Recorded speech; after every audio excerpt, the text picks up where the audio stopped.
السلام عليكم ورحمة الله. ازيكم يا حبايبي؟ عاملين ايه؟ يا رب تكونوا بخير. ان شاء الله الفيديو بتاعي النهاردة مش هيكون عبارة عن اكلة ولا وصفة، هيكون عبارة عن مشتريات.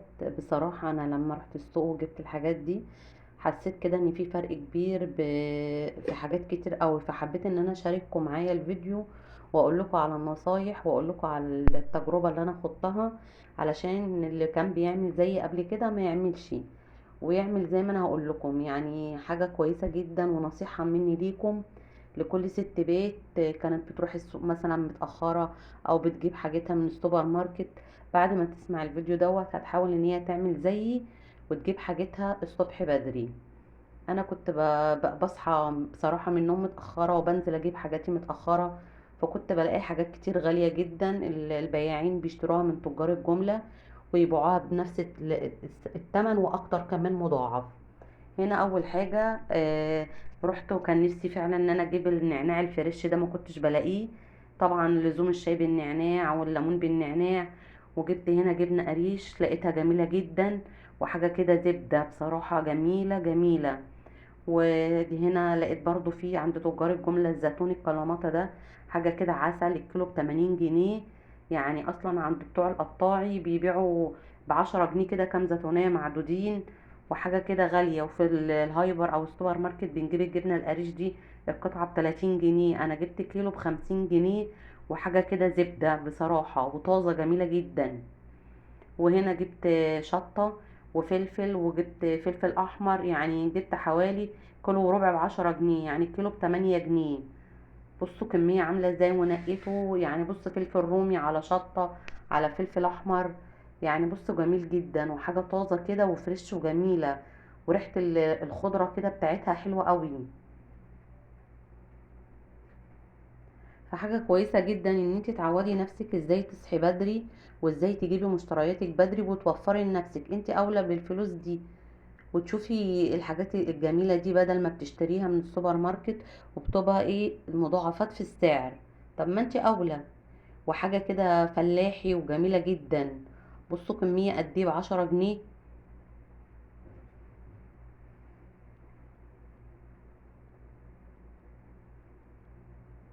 هنا برضو المانجا دي مانجا صديقة، من اللي هي المانجا الانواع. جبتها من تجار الجملة الكيلو من ده ب20 جنيه. عند الفكهانية وعند المحلات بيبيع كيلو ب40 جنيه. تخيلي النص بالنص. وحاجة كده ما شاء الله، يعني المانجاية الكبيرة دي لوحدها وزن اكتر من نص كيلو. وطبعا الفكهاني مش بيخليكي تمدي ايدك ولا بتنقي، بيحط لك وحش في حلو، وانت بتكتشفي ده اما بتروحي. وهنا كان انا عندي بقى نقص في البهارات والتوابل في المطبخ. جبت كيس البهارات دوت بهارات مشكلة، يعني ما شاء الله في عود القرفة والروزماري والكباب الصيني والجنزبيل والفلفل الابيض وحبهان وورق لورا واللي هو الورد دوت. ده كله الكيس ده يا جماعة انا جايباه ب30 جنيه. وجبت هنا ورق لورا ب10 جنيه برضو. يعني الحاجات دي مفيش غنى عنها في المطبخ، بنستخدمها على طول. وجبت ربع كيلو فلفل اسمر تحفة بصراحة، جبته ب45 جنيه جميل جدا. وده فلفل اسمر بلدي، مش اللي هو الصيني ده يا جماعة مش بيكون له طعم وبيدي لون كده ومش بيقبله ريحة.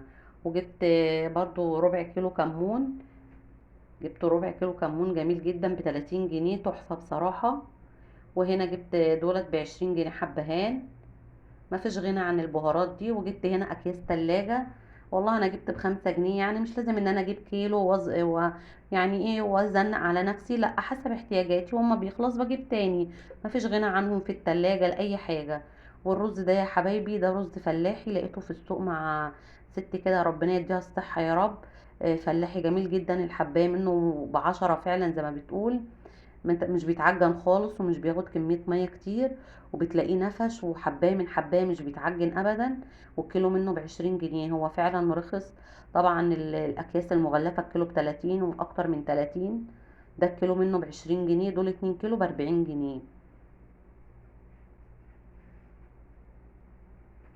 يا ريت يا جماعة اللي يشوف الفيديو بتاعي ما ينسانيش بقى في اللايك، واول مرة يشوف القناة بتاعتي يدعمني باشتراك علشان ان شاء الله يوصلوا كل جديد.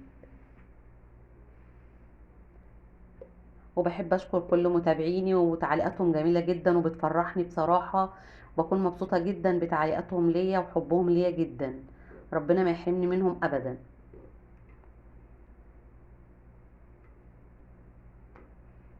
هنا كمان برضو جبت ملوخية خضرا، لقيتها جميلة جدا وطازة في السوق. طبعا الكيس المجمد احنا بنشتريه ب25 جنيه، يعني بيعمل طبق. انا جبت كمية قد ايه؟ جبت كيلو وربع ب10 جنيه، حوالي 4 ربط ملوخية. يعني انا بقيت شايفاهم كتير جدا. انا يعني هعمل ايه بالكمية دي؟ يعني عملت اللي عملته او لسه هعملها، واحط في الباقي في كيس في الفريزر، ان انا يعني اركنه في اي وقت تاني ابقى اعمله. يعني شوفي بتجيبيها طازة وعاملة ازاي. والله مش بنصح بالمجمدات. هي الواحد ساعات بيبقى مضطر ان هو يتزنق ليها، بس طالما الحاجة موجودة فريش وفي السوق وسعرها متوفر وحلوة، ليه ما نجيبهاش؟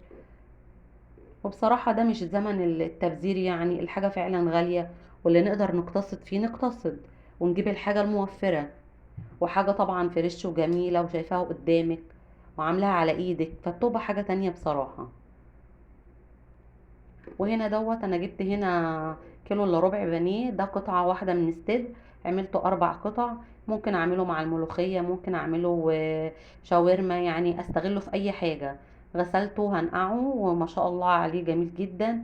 مش لازم ان انا اجيب فرخة كاملة واكلف نفسي، يعني حاجة اقتصادية برضو على قد ايدك. شوفوا والله يا جماعة جبت حاجات كتير جدا.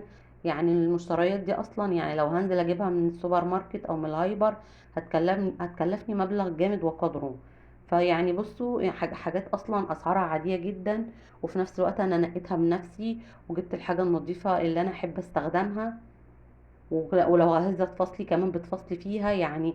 غير المحلات طبعا انتي مستحيل ان انتي تفصلي. التمن اللي بيقولوا لك عليه بتاخديه بيه. ما شاء الله، يعني ما فيش احسن من كده. وان شاء الله استنوني بالفيديو الجاي. وان شاء الله كده هعمل لكم برضو مشتريات تانية كتير.